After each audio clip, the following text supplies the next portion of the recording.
I found my wife's secret bank account with $300, $0 she swore she didn't have. It turned out she was secretly planning to leave me for her boss, and now we're in a bitter legal battle over the house and savings I thought I owned alone. I never thought I'd find out my wife was cheating on me. Honestly, I thought we had a solid marriage. We had our fights, sure, but nothing that seemed insurmountable. I was the guy who worked long hours, came home, and tried to keep things normal. But then out of nowhere, my world turned upside down in a way I never saw coming. It started with small things, her phone pinging late at night, her suddenly being too busy to spend weekends together. I brushed it off, thinking maybe she was stressed at work or just tired. But the signs kept piling up, and I could feel something was off. The first real shock came when I decided to do a little digging. I'd always trusted her, but I also knew people can hide things.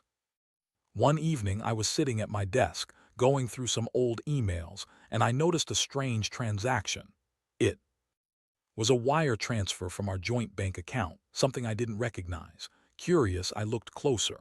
There was a transfer of $50, $0 to an account under a different name. My stomach sank.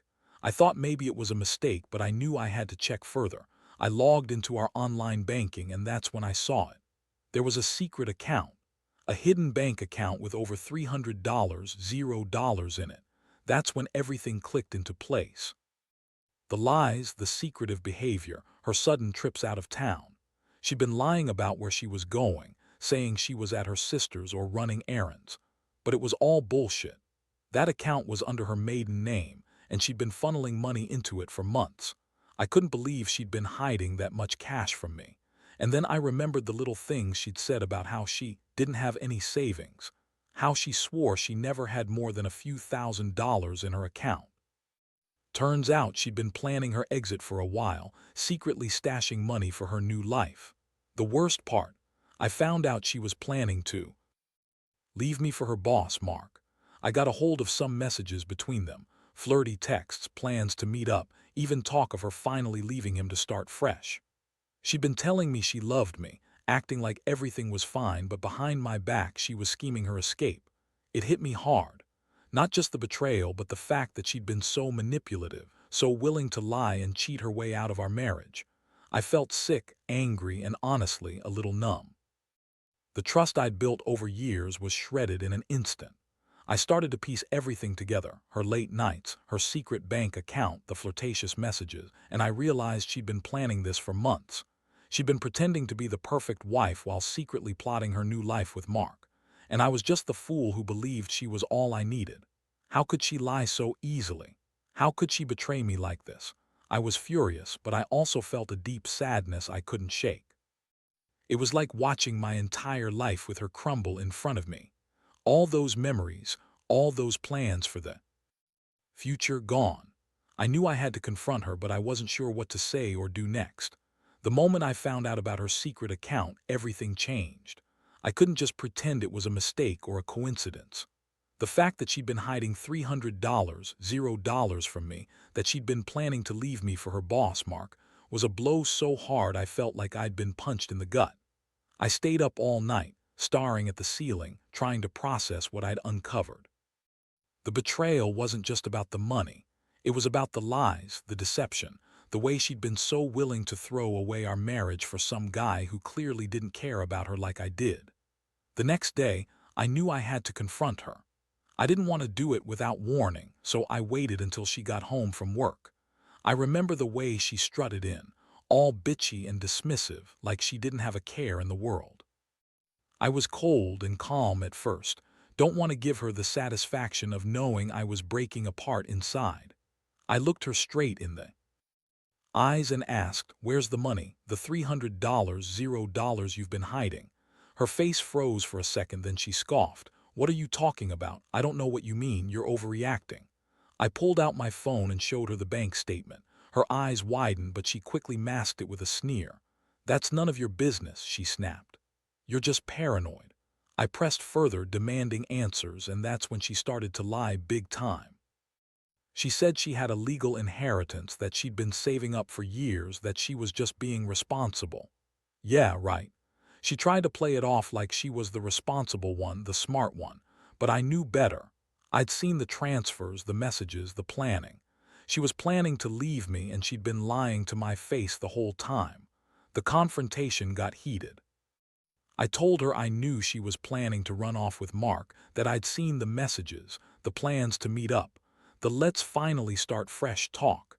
She called me crazy, said I was imagining things, that I was jealous and insecure. But I was. I was just furious. How could she do this? How could she betray me for some guy who probably just wanted her for sex? I felt betrayed, humiliated, and angry all at once. I wanted to scream, to yell, to make her see how much she'd hurt me, but I held back, knowing that I needed to stay calm and think this through. That night I couldn't sleep. My mind kept racing. I was hurt, yes, but also furious. I'd given her everything, my time, my money, my trust, and she'd repaid me with lies and betrayal. I kept asking myself, how did it come to this? How did I not see it coming? I remembered the little things, her secretive phone habits, her sudden interest in her looks, the way she'd always be too busy to talk about our future. It all added up now. She'd been planning this for months, maybe longer. It was like a punch in the stomach every time I thought about it. I also started to think about the money. That account, that hidden stash, was her escape plan. She'd been funneling money into it, probably to live comfortably once she left. I realized I'd been blind, trusting her blindly. She'd been lying so smoothly, convincing me she was the perfect wife, while secretly plotting her escape. I felt a strange mixture of sadness and rage. Sadness that our marriage had come to this, rage that she'd betrayed me so thoroughly. I wondered what her real reasons were. Was it just about the money? Or was she unhappy and found someone else who made her feel alive? I didn't have the answers, only the sick feeling that I'd been played for a fool. In the end, I knew I had to decide what to do next. I couldn't just let her walk away with my life savings and my marriage. I was angry enough to want revenge, but I also knew I needed to be smart about it. My mind raced with plans, how to protect what's mine, how to make her regret this, how to make sure she doesn't just get away with it. I'd always been a straightforward guy, but this betrayal pushed me into territory I'd never imagined. I was hurt, yes, but also determined. She was not going to get away with this without consequences. The question was, what kind of consequences and how? Far was I willing to go? After that night of endless thoughts and restless sleep, I woke up with a clear plan forming in my mind. I wasn't going to let walk all over me or take everything I'd worked for without a fight. I knew I had to act fast, before she could do anything further to cover her tracks or move that money out of reach. The first step was to get legal advice. I reached out to a lawyer I knew from work, someone recommended, sharp, and experienced in divorce and asset protection. I explained everything, the secret account, her plans to leave, the messages, the money. The lawyer listened carefully, then gave me a cold, practical assessment. Keep all records, he said. Bank statements, messages, anything that shows her plans. You need to act quickly to freeze or claim your share of the assets if you're considering a divorce. And be prepared for her to fight dirty. She's been hiding money, which complicates things, but it's not impossible to get what's rightfully yours. I felt a little relief hearing that, knowing I wasn't just spinning my wheels. But I also knew was smart, manipulative, and she had a head start. Meanwhile, I decided to dig deeper into her secret account. I wanted to know exactly how much money was there, where it might have gone, and if there were any other accounts or assets she was hiding. I got access to her emails, her phone, and her bank login info. It was disgusting how easily she lied and manipulated. She'd been transferring small amounts out over months, probably to avoid suspicion. I found receipts for jewelry she bought, a luxury vacation she'd booked without telling me, and even a few payments to Mark. That confirmed the affair, but more importantly, it showed she was planning to leave and start over somewhere else, possibly with Mark. I also discovered she'd been talking to a real estate agent, looking at houses. That was the final nail in the coffin for me. She wasn't just planning to leave. I was pretty sure she was trying to set up a new life, possibly with Mark, and leave me holding the bag. I felt a mix of betrayal and rage. How could she do this? How could she lie to my face for so long? I felt like I'd been played for a fool, and now I was left to pick up the pieces. At this point, I knew I had to confront her again, but this time with facts. I decided to set a trap. I told her I was going out for a business meeting, but instead I waited in the living room with my phone recording. When she came home, I confronted her directly. I laid out everything I'd found, her secret account, the messages, her plans to leave, the house she was looking at. Her face went pale, then she started to get defensive. "You're overreacting," she snapped. "You're just jealous because I'm finally doing something for myself."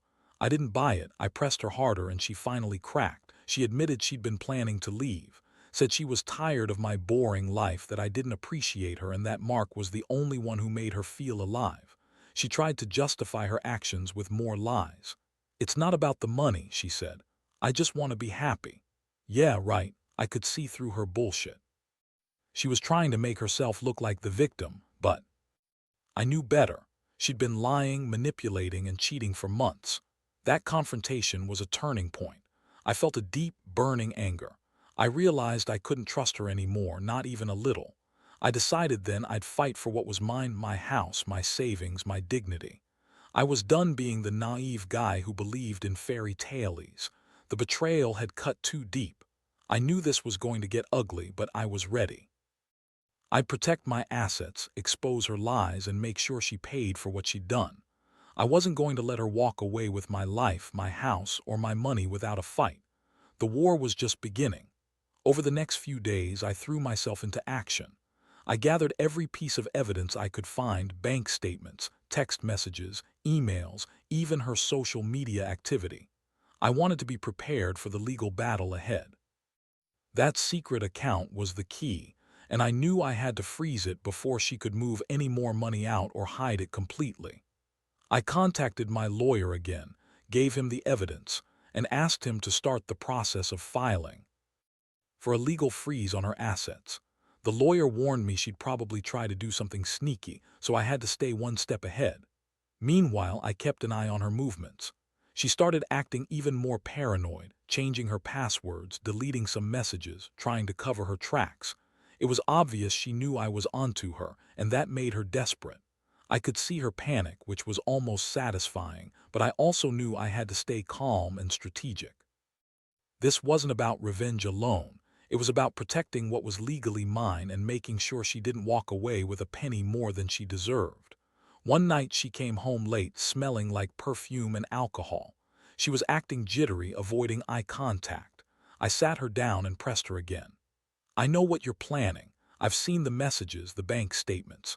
You're leaving, and I want to know the truth. How much money do you have stashed away? Are you planning to just walk out and leave me with nothing?" She tried to deny everything, but I wasn't buying it anymore. Her face was guilty, and her excuses sounded hollow. She said she was just taking a break, that she needed space, that she was not leaving yet. But I knew better. She was preparing her escape route. That night I couldn't sleep. I kept replaying everything: her lies, her manipulations, the way she'd been secretly planning her new life. I realized that if I didn't act fast, she'd slip away with my money and my house. I decided to confront her more directly, telling her I was going to take legal action. I explained that I'd already filed for an emergency injunction to freeze her assets, and I wasn't going to let her get away with this. Her reaction was a mix of anger and disbelief. She yelled, called me paranoid, told me I was ruining everything, but deep down I saw the fear in her eyes. She knew I was serious. In the days that followed, I worked with my lawyer to prepare for the upcoming court hearing. I wanted full transparency. I also hired a private investigator to track her movements, just to be sure she wasn't trying to do something sneaky, like transferring more money or trying to sell the house without my knowledge. The PI confirmed she'd been talking to a realtor, looking at houses in a nearby town. That was the final proof I needed that she was planning to leave me completely. I felt a mixture of heartbreak and fury. How could she do this? How could she betray everything we built just for some guy and a new life? Throughout all this, I couldn't help but feel the sting of betrayal. I'd always been a straightforward, honest guy. I worked hard, paid the bills, and tried to make her happy. And she'd been secretly planning her exit, lying to my face and hiding her money. It was a blow to my ego, a punch to my confidence. But I also realized I couldn't let her see me break. I had to be strong for myself, for what I deserved. I decided I'd fight her for the house, for the money, and for my dignity. She might think she's smarter, but I was determined to come out of this with what's rightfully mine. This was war, and I wasn't going down without a fight. The court hearing was a whirlwind. I went in with all my evidence, bank statements, her messages, the proof of her plans to leave, the private investigator's reports. My lawyer laid it all out clearly. She'd been hiding assets, planning to leave me and trying to clean her tracks. Looked nervous, but she still tried her usual manipulative game, claiming I was overreacting, that I was paranoid and jealous. But the judge wasn't buying it. The evidence was too solid, and I could see the wheels turning in her favor. She was realizing she wasn't going to get away with it that easily. The judge issued an emergency order to freeze her accounts, including her secret $300 $0 stash. That was a huge win for me. It meant she couldn't transfer the money out or hide it anymore. She was furious, yelling at me in the courtroom, calling me a manipulative, controlling husband. But I stayed calm. I knew this wasn't over yet. It was just the beginning of a long legal battle, but for the first time I felt like I had some control. After the hearing, I went straight to my house, the place where I'd built my life. Seeing it again, knowing she'd been planning to walk away with it all, hit me harder than I thought it would. But I also realized I had to start planning my next move, how to get her out of the house, how to protect my rights, and how to get her to understand she couldn't just take everything. I reached out to my lawyer again, and we started working on the divorce proceedings and the division of assets. I wanted everything that was mine, my house, my savings, my future. Meanwhile, his behavior became more erratic. She was trying to manipulate the situation, calling friends, crying, claiming I was trying to ruin her life. But I knew better. I'd seen her lies, her plans, her betrayal. I wasn't going to let her spin this to make herself look like the victim. I had the evidence, and I was prepared to fight for what was rightfully mine. One day, she showed up at the house, crying and begging me not to take everything away. She said she was sorry, that she loved me, that she didn't want to lose everything. But I wasn't fooled anymore. I told her I'd give her a chance to explain herself in court, but I wasn't going to let her manipulate me anymore. I was done being the fool. She had her chance, and now it was time for her to face the consequences of her actions. I felt a strange mixture of relief and sadness. Relief that I was finally taking control, but sadness because I'd lost the woman I thought I knew. I'd trusted her, believed in us, and she'd been planning her escape all along. But I also knew I had to move forward, rebuild, and learn from this nightmare. I realized that trusting blindly was a mistake, and that sometimes the people closest to you can hurt you the most. Still, I was determined to come out of this stronger, with my dignity intact. I'd fight for what's mine, and I'd make sure she paid for her lies. No more secrets, no more betrayal. This was just the start of my revenge. In the weeks that followed, everything started to settle into a new, harsher reality. The legal battles dragged on, but the court's initial rulings were clear. Couldn't access the frozen accounts, and the judge ordered her to vacate the house within a set. Watching her pack up her things, I felt a strange mix of relief and emptiness. Part of me wanted to scream at her, tell her how much she'd betrayed everything we built, but I held back. I knew that revenge wasn't about just hurting her. It was about reclaiming my life, my dignity, and making her understand she'd lost everything that mattered. Looking back, I realize how much I learned from this ordeal. Trusting blindly in someone you love can be a huge mistake. I thought I knew, but her true colors came out only when it was too late. The money, the lies, the affair, it all proved that sometimes the person you think you know best is capable of the deepest betrayal. Still, I also learned that even in the darkest moments, you have to stand up for yourself. You have to fight for what's rightfully yours, even if it means going through hell first. Now I'm in a better place. The house is mine again, and I've started rebuilding my life from scratch. I've cut ties with completely. The pain of betrayal still lingers, but I refuse to let it define me. I've become more cautious, more aware that people can hide their true selves behind a mask. I've also come to appreciate the importance of protecting my assets and being proactive. If there's one thing I want others to take away from this, It's that no matter how much you trust someone, always be vigilant. Money, love, secrets, they can all turn into weapons if you're not careful. Looking back, I see that the biggest lesson was about self-respect. I thought I had a good marriage, but it was built on trust that was never truly there. Now I know that sometimes the only way to truly protect yourself is to confront the truth head-on, no matter how painful it is. And when someone betrays you so deeply, sometimes the best revenge is simply walking away, stronger and wiser than before. I may have lost a lot, but I gained clarity and a renewed sense of self. That's what matters most now. I hope anyone in a similar situation finds the strength to do the same.